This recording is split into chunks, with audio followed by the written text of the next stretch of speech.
Am I wrong for saying it's easy to be the perfect mom when you don't have kids to someone who's infertile? I, 28 female, have a 2-year-old son. My brother, Tommy, 25 male, has been dating Gianna, 22 female, for a few months now. She's a little judgmental, not of me particularly, but in general. She babysits for other children and constantly judges the parents. She said she'd never let her kids act the way the kids do. Sometimes it'll make sense and I agree. Others, she claims that her future kids will never, ever throw a tantrum. They'll accept no the first time and the only time. I've told her good luck with that when it comes to toddlers. My son is learning no and has appropriate consequences for tantrums, but he's learning. It'll happen. It's also important to note that Gia is infertile. She can't have kids without medical intervention or adoption. Saturday night, we went out for my dad's birthday dinner. I messed up and didn't prepare my toddler well enough. He got overstimulated and began melting down. I quickly took him out of the restaurant to calm him down before he could cause a scene. It took all of 5 minutes and we returned. He got food and all was good. Gianna started on, "My future kids will never act like that in a restaurant." I ignored her. The next day, myself, Tommy, our parents, my son, and Gianna went to the mall for an event they were having. My son was playing in a structure and I had my eyes on him. My mom asked me a question and I turned to answer her. When I turned back, he was gone. Panic set in and myself, my parents, and Tommy, along with some people nearby, began helping me look. It only took a few minutes to find him and he was perfectly fine. He had seen a pretzel cart and wandered off. I was still pretty worked up, holding on to him for dear life. He had never wandered off before. My mom was reassuring me, saying it happened to her with both of us kids. Then I hear Gianna, "Why weren't you watching him?" I tried ignoring her. Then she said, "I would have never let him wander off." I was already so worked up and upset and I snapped. I said, "It's easy being a perfect parent when you don't have kids. Come back to me when you do." Gianna got visibly upset. She then made Tommy take her home. Tommy and Gianna have both texted me telling me how insensitive that is since she can't have kids. To me, she's talking about having kids all the time, so why is this different for me to say that? So, am I the asshole? Am I wrong for expecting my wife to prioritize me for Father's Day instead of going to a funeral? My wife and I have 2 kids, a 4-year-old and a 6-year-old. Our 6-year-old is on the autism spectrum, and it goes without saying this is a very stressful position and neither of us get much of a break. Also for context, my wife is a stay-at-home mom and I have a full-time job. As happy as our children make us, I don't think it's selfish for us both to desire breaks. We get them every here and there, but we made a deal to have 2 guaranteed breaks in a year, our birthdays and Mother's and Father's Day. On those days, one parent takes on the brunt of the burden so the other one can get a day to relax, and since our youngest was about 2, we've practiced this. I've never failed to give my wife the day off that she deserves, and I'll even schedule her a spa day or something she really wants to do to get out of the house. My wife really doesn't reciprocate this for me, so this Father's Day, I planned something for myself. Well, 3 days ago, my wife found out that her old boss's dad passed away. Am I wrong for expecting my wife to prioritize me for Father's Day instead of going to a funeral?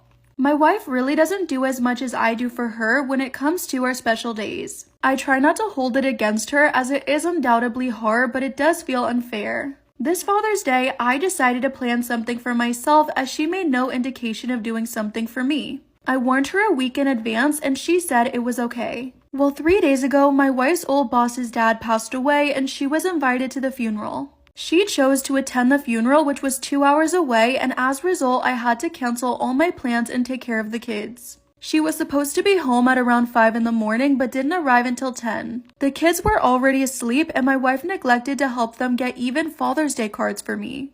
We got in a huge argument and I told her it felt like she really dropped the ball on this and didn't give me the break I usually do for her. She told me she's at home with the kids every day and I only have to help when I get home from work, and work in itself is a break. Am I wrong for wanting to move in my parents and not my husband and suggesting putting them in a nursing home? I, 35 female, have owned our home since before marriage and we have a prenup. In day-to-day life, we refer to it as our home, but my husband, 37 male, has never paid anything towards it and has no legal rights. All of our parents are still alive, but my husband and I both were the youngest children and our parents are all much older. His mom has some dementia and his dad has major mobility issues, so they can no longer stay in their home. And due to mother-in-law wandering the street recently, adult social services has been involved. My husband has 2 siblings and one is an addict and one is in prison, and the other one has 4 kids and lives in a 2-bedroom apartment. So it's basically us or a nursing home. Both of my parents, though, are older and have recently retired. They live in a major city but can't afford to live there on retirement and need to move. I want to move my parents in with us. They're both very easygoing and my husband gets along with them well. And they'd also contribute. Am I wrong for wanting to move in my parents and not my husband's and suggesting putting them in a nursing home? My parents wouldn't be a burden on us at all. My husband's parents just live off Social Security and are going into debt because of their medical costs. So they would be a major burden on us because we'd have to take care of them full time. And because my husband works much longer hours than I do, I'd be responsible. And it's worth it to note that my in-laws aren't very appreciative people and I don't like them. So I mentioned that I want to move my parents in with us and we could even use the money we'd save from their financial help to put his parents in a decent home. But he was furious and he thinks we should take his parents in and my parents can move somewhere cheaper and manage their own retirement funds fine. I expressed that he doesn't have time to look after their medical needs, nor can he afford in-home healthcare. He told me that out of love for him, I should look after his parents, but I told him under no circumstances will they be moving in. But he's more than welcome to move out and care for them elsewhere. Am I wrong for telling my sister-in-law I will disown her if she gets pregnant? I, 33 female, live with my brother, 32 male, and his new wife, 34 female. Things have been fine to a point, and I definitely appreciate them taking me in during my time of need. That is not lost on me. I recognize they did not have to help me, and I am incredibly thankful they have done that. But my sister-in-law has baby fever, and she is talking about trying to get pregnant. First of all, I know my brother had the snip after his divorce from his first wife. He would have to have the procedure reversed, and his insurance will not cover it. And to be frank, they cannot afford that. Part of why they allowed me to move in is because they are in financial trouble and I'm contributing quite a lot of money to bills right now. I cover probably 2/3 of all of the bills because my sister-in-law doesn't work and my brother pays an ungodly amount of child support to his ex-wife. The financial issues can go ahead and be another point in the situation. My sister-in-law can also barely take care of herself. She sleeps most of the day, does not clean, doesn't cook, and doesn't even take care of the child she already has. Her daughter is 6 years old and she doesn't even interact with her unless she has to. That is a totally separate issue. I have become a live-in maid and nanny on top of working 45 or more hours a week. My sister-in-law lost custody of her other child about 2 years ago. He is 11 and living with family. I do not know why she even lost custody, but he says he was abused. She did not fight to get him back. 2 days ago, my brother told me he has an appointment to meet with his doctor to discuss the reversal so him and sister-in-law can try for a baby. I told him they were out of their minds. It got explosive and I finally asked who was going to take care of a baby when my brother works full-time. I work full-time and she constantly makes excuses to not even do basic shit around the house like take the dog outside. She really had the nerve to tell me, I thought you could handle them when you get off work before my brother gets home so the load is evenly distributed. I blew up. I told her I am not going to be a parent to another one of her kids and that if they really do this, then I am totally done and they are on their own. I told my brother I would always love him and help him if he needs me, but that I would never talk to sister-in-law and make sure the rest of the family disowns her too. I think I was probably the asshole for saying it the way I did. She started crying and locked herself in the bedroom. My brother is threatening to kick me out again and I might be the asshole for this.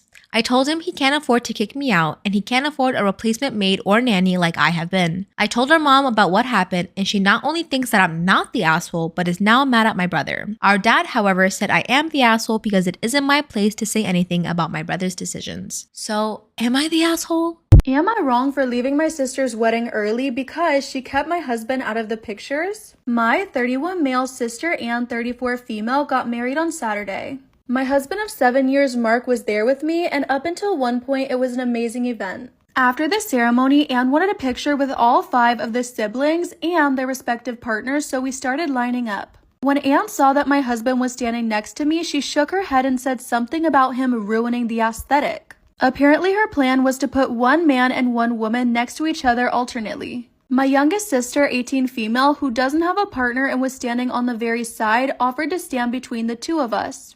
That way we could be close and Anne's wishes would be respected at the same time. I thought that was a great solution, but Anne disagreed and told Mark to get out of the picture.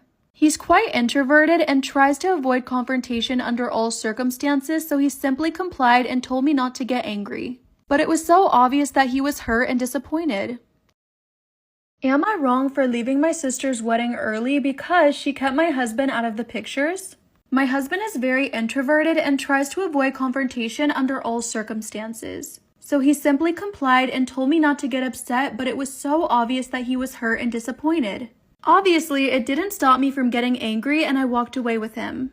I can understand that Anne wants her wedding pictures to look exactly how she imagined, but I think the idea my younger sister proposed was reasonable. I congratulated Anne and her husband one last time, but then I said my goodbyes. And when people asked why I'm leaving early, I just explained that I didn't feel like my presence was wanted. So we left before the dinner, and I took my husband to his favorite food place just to cheer him up.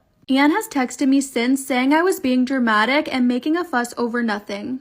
Our parents have tried to remain neutral, but except for my youngest sister, the rest of the family supports Anne and thinks leaving early was going too far. And that I should have sucked it up instead of ruining her big day.